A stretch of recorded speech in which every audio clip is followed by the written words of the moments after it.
Bien, el tema que me pidieron, según el folleto, dice San Romero, defensor de los derechos humanos y de la vida de los pobres.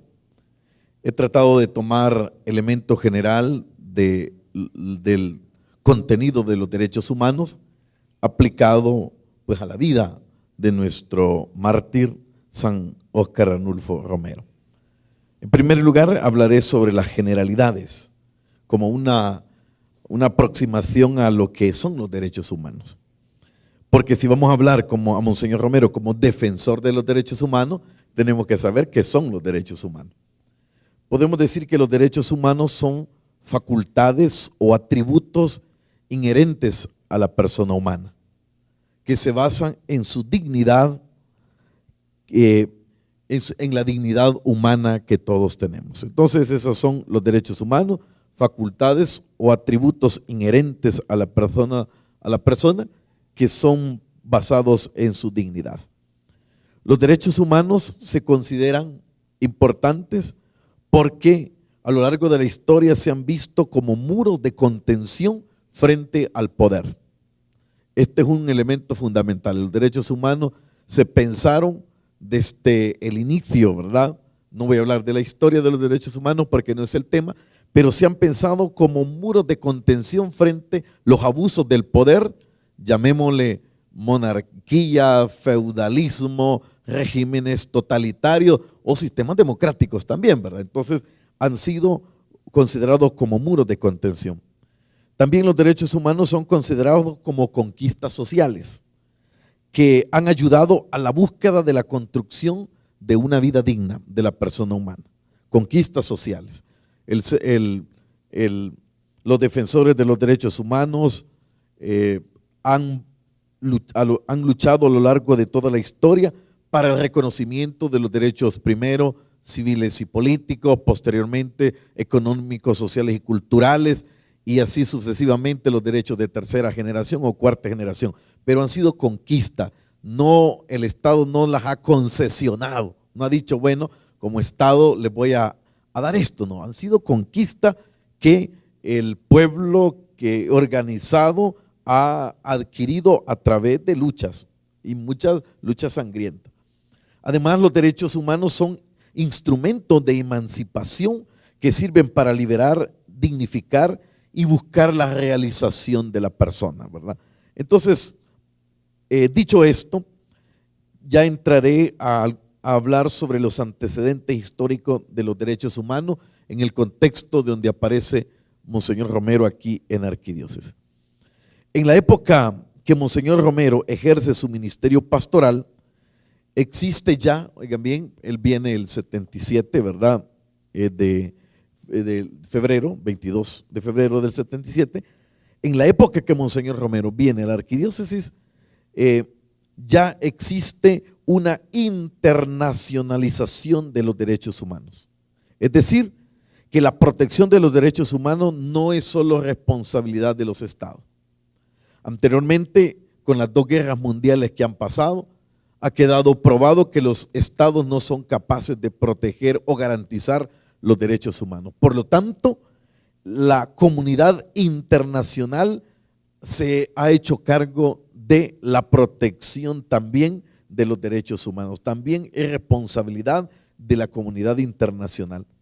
En este sentido, la persona humana ha sido reconocida por el derecho internacional de los derechos humanos como sujeto de derechos. Fíjense bien, esto es gracias a la internacionalización de los derechos humanos que hace la comunidad internacional, para la cual se ha creado instrumentos vinculantes como tratados, ¿verdad? Los tratados de derechos humanos. Pensemos en el Pacto Internacional de Derechos Civiles y Políticos, Pacto Internacional de Derechos Económicos, Sociales y Culturales.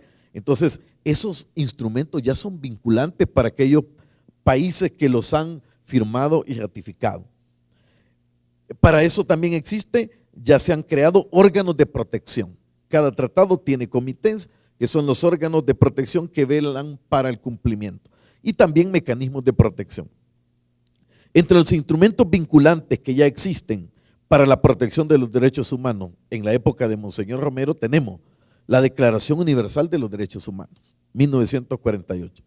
La Declaración Americana de los Derechos Humanos, 1948 también. El pacto, por ejemplo, los dos pactos civiles y políticos y el pacto económico, sociales y culturales que se aprobó el 66, pero entró en vigencia el 76. ¿Verdad? Exactamente. Tenemos ya también la Convención Americana de los Derechos Humanos, que se aprobó el 69, pero que entró en vigencia el 78. O sea, un año antes que Monseñor Romero llegara. Entonces entró en vigencia la Convención Americana un año después, ¿verdad? La Convención Americana de los Derechos Humanos. Como para decirle que estos instrumentos ya existen cuando Monseñor Romero viene aquí a la arquidiócesis. Dicho esto, veamos cuáles son las fuentes inspiradoras para la defensa de los derechos humanos que tiene Monseñor Romero. En primer lugar, encontramos la revelación bíblica. Sin duda que la primera fuente para donde él se inspira para la protección de los derechos, la defensa de los derechos humanos, fue la Biblia, la revelación bíblica. La misión de los patriarcas, de los profetas en el Antiguo Testamento, de la misión de Jesucristo, de sus discípulos, y esto queda reflejado en sus homilías, en los textos que él cita. Por ejemplo, en la homilía del 27 de noviembre del 77, veamos lo que dijo. No podemos segregar la palabra de Dios de la realidad histórica en que se pronuncia, porque no sería palabra de Dios, sería historia, sería libro piadoso. Pero se hace palabra de Dios porque anima, ilumina, contrasta, repudia, alaba lo que está haciendo hoy la sociedad. O sea, vean ahí cómo Monseñor Romero se inspira para la defensa de los derechos humanos en la revelación bíblica. También dijo siempre el 19 de junio del 77, dijo lo siguiente: yo creo que hemos mutilado mucho el evangelio. Hemos tratado de vivir un evangelio muy cómodo, sin entregar nuestra vida. Está inspirándose en la palabra. El 24 de julio del 77, la iglesia no puede callar ante esas injusticias de orden económico, de orden político, social. Si callara, la iglesia sería cómplice con el que se margina. Entonces, tenemos y revisamos todas las homilías, Monseñor se inspira en la palabra de Dios para la protección, para la defensa de los derechos humanos. Pero por supuesto también se inspira en el magisterio de la iglesia. Veamos que la segunda gran fuente es el magisterio de la iglesia, a la cual él siempre fue fiel. En sus diversos escritos encontramos su admiración y fidelidad a grandes pontífices y al magisterio que lo cita con frecuencia en sus homilías.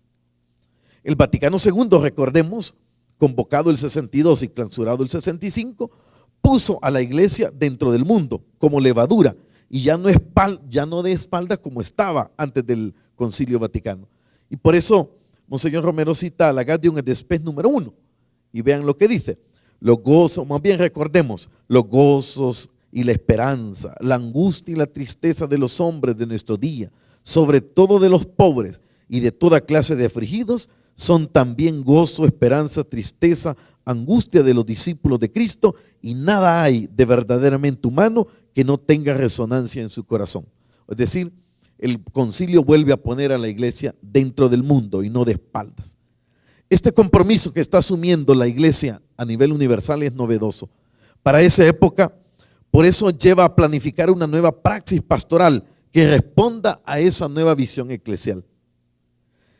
La iglesia latinoamericana no tardó en tropicalizar ese texto, maravilloso texto del Vaticano II. Por eso los documentos latinoamericanos fueron fuente de inspiración para la praxis pastoral de defensor de los derechos humanos de Monseñor Romero. Aunque al inicio, sabemos nosotros, fue para él difícil de asimilarlo, sobre todo Medellín. El documento de Medellín aborda las diferentes realidades que violentan los derechos humanos y le llama, por ejemplo, la miseria que margina, la situación de injusticia, la violencia institucionalizada. Medellín 2, 22 y 23, ahí habla de estos aspectos.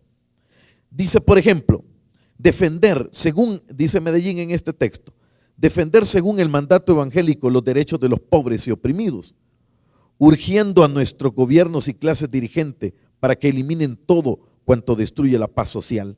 Injusticias, inercia, venalidad, denunciar enérgicamente los abusos y las injustas consecuencias de las desigualdades excesivas entre ricos y pobres, entre poderosos y débiles, favorece la integración. Eso dice Medellín.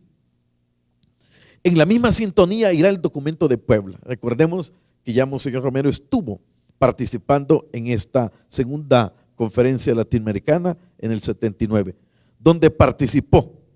Estos nuevos documentos fueron creando un nuevo estilo de ser iglesia, pero también un nuevo estilo de ser pastor, más comprometidos con las causas de los pobres y con las causas de su liberación. Se tomó conciencia que la iglesia, para ser fiel a Jesucristo y a su reino, debía romper con los lazos del poder oligárquico y militar. Eso lo dijo Puebla. Y debía de romper con los autores de la opresión. Este nuevo modelo de iglesia debía acompañar la lucha del pueblo y volverse defensora de los derechos humanos de los pobres y oprimidos. Por ejemplo, el número 146 de Puebla dice: la iglesia asume la defensa de los derechos humanos y se hace solidaria con quienes la propugnan. Puebla, también en el número 337 y 38. Dice que la iglesia latinoamericana asume la defensa de los derechos humanos como parte fundamental de la misión evangelizadora. Lo dice así. Entonces, Monseñor Romero, al ir viendo esos textos que invitaban a la iglesia y al pastor convertirse en un defensor de los derechos humanos, por supuesto que esto lo va comprometiendo y lo va impulsando mejor. En este contexto llega Monseñor Romero a nuestra arquidiócesis el 22 de febrero del 77. El nuevo arzobispo venía de un modelo tradicional de la iglesia, ¿verdad? Lo dice, por ejemplo, bien abiertamente Roberto Moroso en el libro de Óscar Romero y su biografía, ¿verdad? En la página 25. Ahí dice, se extiende que Monseñor Romero venía de un modelo tradicional de iglesia, con vínculos de amistades conservadoras e influyentes. Por eso fue el candidato para ocupar este puesto de mucho poder y de mucha influencia. Por eso surgieron grandes interrogantes en las clases dominantes, pero también en la iglesia comprometida con los pobres. La gran pregunta que se hacían eran, los dos lados: ¿cuál será la opción del arzobispo? ¿Con los poderosos y opresores o con los pobres y oprimidos? Esa era la gran pregunta cuando él viene a la arquidiócesis, ¿verdad? Muchos de ustedes estaban ahí también presentes, ¿verdad? Con esas grandes interrogantes que fluían desde el silencio. ¿Con quién se irá este nuevo arzobispo? Veamos, hechos de una violenta persecución que se acerca. La masacre del 1 de marzo, donde el pueblo organizado denunciaba el fraude electoral del domingo 20 de febrero, o sea, 2 días antes que Monseñor Romero tomara posesión de la arquidiócesis. Acordémonos, donde se elige fraudulentamente al general Carlos Humberto Romero,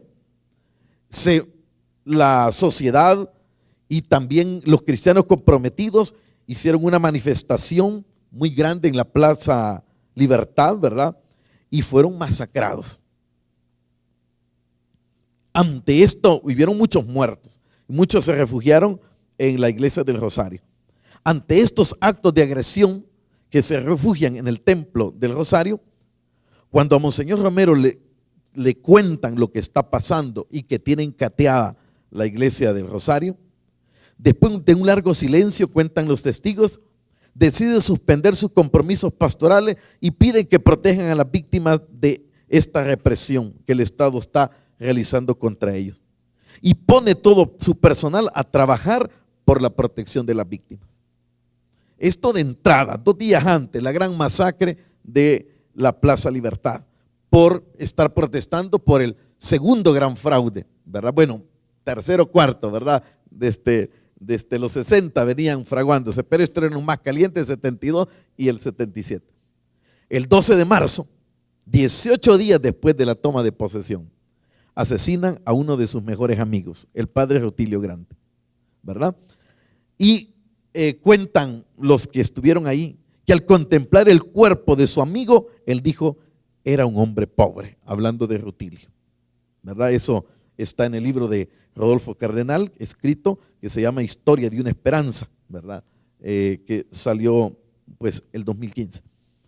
Entonces, a raíz de este asesinato del padre Tilo, como se le conocía, se dan una serie de cambios importantes en Monseñor Romero y en la praxis pastoral de la arquidiócesis. Y surgen como tres grandes cambios. Primero, la ruptura con la legalidad burguesa. Segundo, la ruptura con el régimen de cristiandad. Y tercero, nace una nueva unidad y un nuevo servicio a los pobres. Veamos el primero. El padre Rutilio Grande, ya lo había dicho en la homilía de Apopa, ante la tortura y expulsión del padre Mario Bernal, de nacionalidad colombiana, el 28 de enero del 77, el padre Tilo, reunido con toda la vicaría de allá en hoy conocida como Rutilio Grande, en Apopa, dijo en la homilía en el parque: prácticamente es ilegal ser cristiano en nuestro país. Entonces, pero antes del asesinato del padre Rutilio ya habían sido expulsados 11 sacerdotes. Fíjense bien, se los voy a nombrar. Hice investigación para que ustedes vean quiénes fueron. El 18 de febrero del 77, todavía Monseñor Romero no había venido, fue exiliado y torturado el padre Guillermo de Naux, de nacionalidad de Bélgica, que estaba en San Antonio Abad. El 18 de febrero del 77, siempre ese mismo día, fue exiliado el padre Bernardo Surville, estadounidense del barrio Lourdes. El 18 de febrero del 77, el mismo día, fue exiliado el padre Juan Murphy, estadounidense de Ayutuxtepec. El 21 de febrero del 77, un día antes que Romero viniera acá, fue exiliado el padre Benigno Fernández, español de Aguilares. El 22 de febrero del 77 fue exiliado el padre Lorenzo McCulloch, de estadounidense de Opico. El 22 de febrero del 77 fue exiliado el padre Pedro de Clerc, de Bélgica, de Sacamil. El 22 de febrero del 77 exiliado el padre Juan Ramón Vega, nicaragüense, del secretariado, Moncho Vega. El 22 de febrero siempre del 77 exiliado el padre Luis de Sebastián, nacionalizado salvadoreño de la UCA. El 22 de febrero también de ese mismo día exiliado el padre Ignacio Yacuría, nacionalizado, ¿verdad? También de la UCA. Esto ya había pasado. 11, o sea, ya venía, ¿verdad? Venía aún, como vemos, la persecución ya viene siendo sistemática contra la parte comprometida de la iglesia. Con las clases oprimidas ya era una realidad. Ante el asesinato del padre Rutilio Grande, sin esperar autorización, Monseñor Romero da sepultura a Rutilio y a sus dos compañeros Nelson y Manuel en el templo del Painal. Además, la iglesia apoya marchas para protestar contra las leyes que autorizan el estado de sitio después de la masacre del 28 de febrero. Entonces, aquí Romero rompe con, como les dije, con el régimen de legalidad burguesa, porque hasta ahora para sepultar a un sacerdote había que hacer un gran trámite, ¿verdad? Y todo permiso, pues él no pide permiso y lo sepultan a Rutilio allá en el Painal. Segundo, el segundo cambio después de estos asesinatos y persecuciones fue la ruptura con el régimen de cristiandad. Se rompe el vínculo que hasta entonces ha sido entre el Estado y la iglesia como los dos poderes perfectos. Y la iglesia se sitúa con Monseñor Romero como defensora del pueblo oprimido y de los pobres. Le manda a decir al presidente electo, fraudulentamente elegido, ¿verdad?, que no habrá presencia de la iglesia en actos oficiales mientras no se esclarezca el asesinato del padre Tilo y se detengan las masacres contra el pueblo. O sea, ruptura con el régimen de cristiandad, que hasta ahora han caminado de la mano, iglesia y Estado. Tercero, nace una nueva unidad y un nuevo servicio a los pobres. La iglesia arquidiocesana llevaba ya varios años en un proceso de ayornamiento pastoral desde los 70, ¿verdad?, bajo el pastoreo de Monseñor Luis Chávez y González, pero no lograba la unidad ni abandonar el modelo de una iglesia de cristiandad. No lograban por muchos esfuerzos que se hacían. Pero fue alrededor de los mártires, fue alrededor de la opción preferencial por los pobres, por la defensa de los pobres y bajo el pastoreo de Monseñor Romero que se logra esta profunda unidad. Como lo expresó en la Universidad de Lovaina Monseñor Romero el 2 de febrero del 80. Vean lo que dijo: yo soy pastor que con su pueblo ha ido aprendiendo la hermosa y dura verdad de que la fe cristiana nos sumerge en el mundo. El mundo que debe de servir la iglesia es el mundo de los pobres. Los pobres son los que nos dicen qué significa para la iglesia vivir realmente en el mundo. Y continúa diciendo: la persecución de la iglesia ha sido ocasionada por la defensa de los pobres. Y no es otra cosa que cargar con el destino de los pobres. El pueblo pobre es hoy el cuerpo de Cristo que vive en la historia. Entonces, las homilías de Monseñor Romero en esa época fueron la voz de los pobres, la voz de los oprimidos y de las víctimas. En sus homilías están presentes los clamores de las víctimas, los anhelos de los oprimidos por romper con las cadenas de la opresión. Por eso podemos decir que con Monseñor Romero la palabra de Dios se vuelve a encarnar, recobra su libertad y ya no estará encadenada bajo ninguna forma canónica o dogmática deshistorizada. Con Monseñor Romero la palabra de Dios recobra su libertad y vuela, llevando la buena noticia de la liberación a los oprimidos y excluidos. A manera de conclusión, San Romero se convirtió en el defensor de la dignidad humana de los pobres y excluidos en un ambiente de persecución, sirviendo, acompañándole, siendo la voz y poniendo todo su ministerio en favor de las víctimas.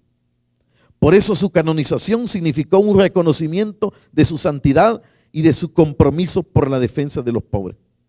Pero también la canonización es un reconocimiento a la dignidad de las víctimas de la persecución, que lucharon por construir un país con justicia social, donde se respete la vida y donde hayan condiciones para vivir con dignidad y en paz. Hasta aquí pues, ¿verdad?, estos aspectos que tenía preparado para ustedes, ¿verdad? Y bueno, faltó media hora, ¿verdad?, ya el diálogo, ¿verdad? Pero no sé si hay alguna intervención o alguna reacción en torno a esto que hayamos dicho, ¿verdad? Porque me parece que aquí hay unos testigos, ¿verdad?, de esa época que pudieran ahondar o decir alguna palabra sobre Romero como defensor de los derechos humanos y de la vida de los pobres. Jorge. De estos padres que fueron exiliados y torturados, porque las parroquias no saben de eso. A veces las personas muy mayores, pero ya se nos olvidó o no saben, pero sería bueno como hasta que pudiéramos tener un día quizás dedicado a estos padres, ¿verdad? Para hacerle conciencia a la gente lo que pasó también en esa época, porque solo hablamos de Monseñor Romero, de los mártires conocidos, pero de todos ellos no sabemos.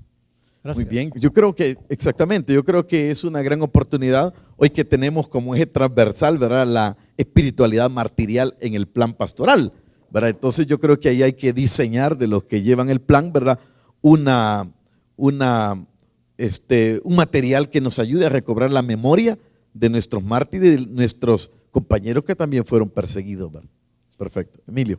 Sí, yo me gustaría que hicieras algún comentario sobre lo que Monseñor Romero aportó a la defensa de los derechos humanos.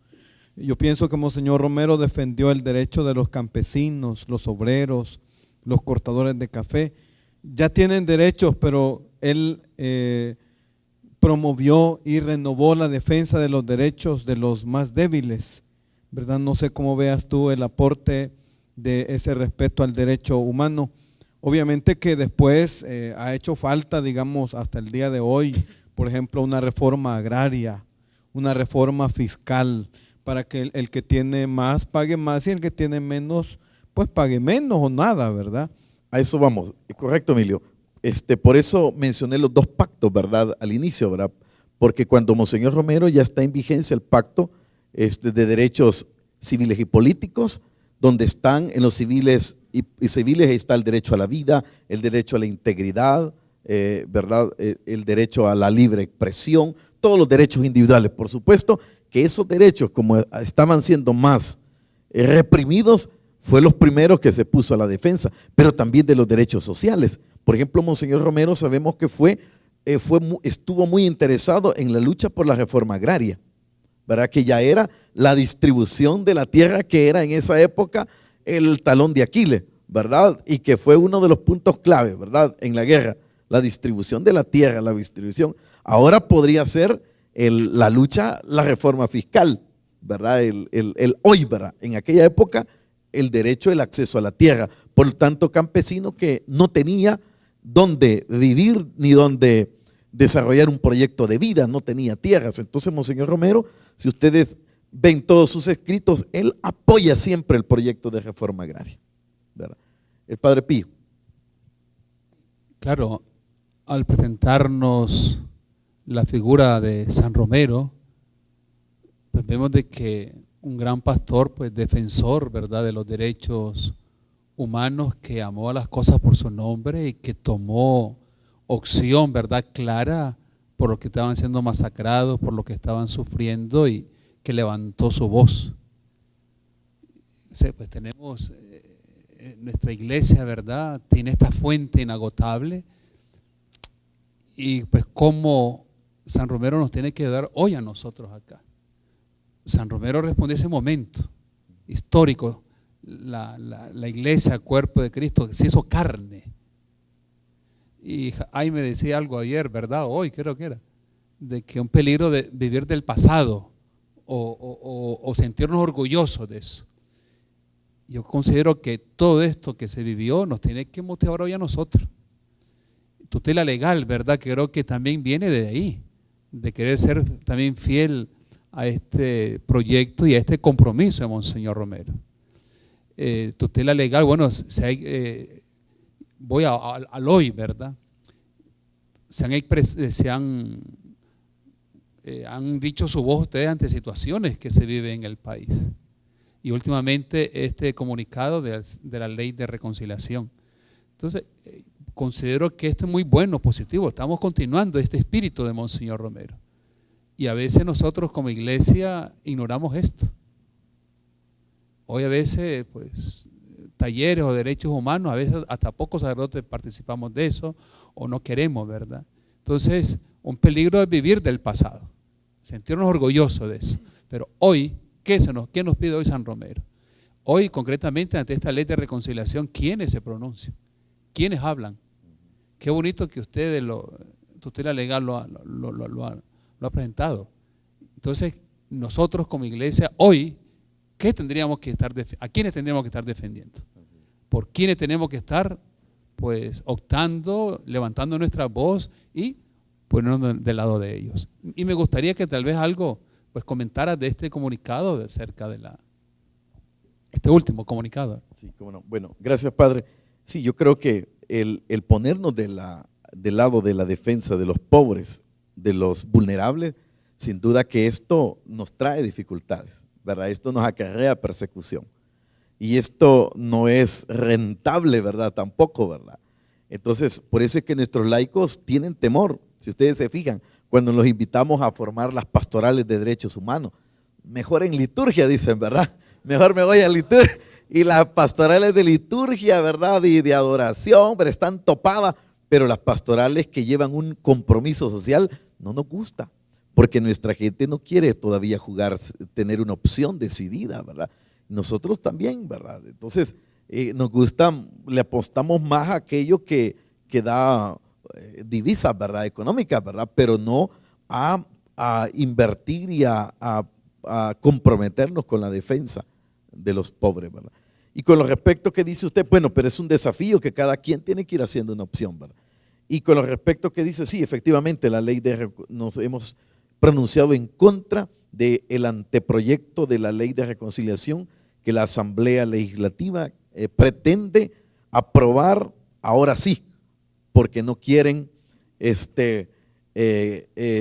incumplir con el tiempo que la sala les ha dado, pero se las dio, ¿verdad? El 2016, ¿verdad? Se las dio el 2016. Ahora, el gran excusa es que no podemos nosotros pasarnos porque nos dio 3 años, ¿verdad? Y entonces tenemos que cumplir. Ese es el pretexto. Pero en el fondo es una nueva ley de amnistía. una ley de amnistía donde no hay cárcel, no hay indemnización o responsabilidad civil para el autor intelectual o los perpetradores violadores de derechos humanos.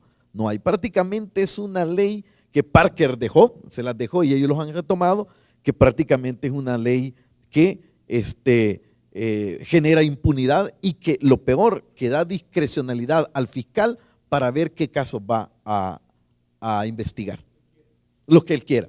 Y dado un tiempo, según esa ley, parece que 2 años, y en ese tiempo de 2 años, los que lleguen van a quedar sobreseídos. Entonces, cualquiera va a ir, apúntenme, véanme a mí, mi caso, no para que se haga justicia, sino para limpiarlo prácticamente, ¿verdad? Entonces, por ahí va el espíritu de esa ley de reconciliación que ellos le han llamado. Yo tengo la ley que ha presentado el IDUCA con el colectivo de víctimas, ¿verdad? Muy bueno, totalmente distinto. Las otras leyes que han presentado las organizaciones de derechos humanos va en sintonía de la justicia transicional, verdad, justicia, reparación y garantías de no repetición. Por ahí tiene que ir, ¿verdad? De lo contrario, sería una ley atentatoria, pero como tienen todo ahorita. Tienen los votos para aprobarla. El presidente la va a ratificar y si no la ratifica, pues le levantan el veto. La sala es de ellos. Por lo tanto, cualquier recurso de inconstitucionalidad contra esa ley no pasa, porque la sala se la va a garantizar. O sea, tienen todo ahorita, ¿verdad? Entonces estamos bien, sobre todo las víctimas, ¿verdad? Están bien vulnerables con esta ley.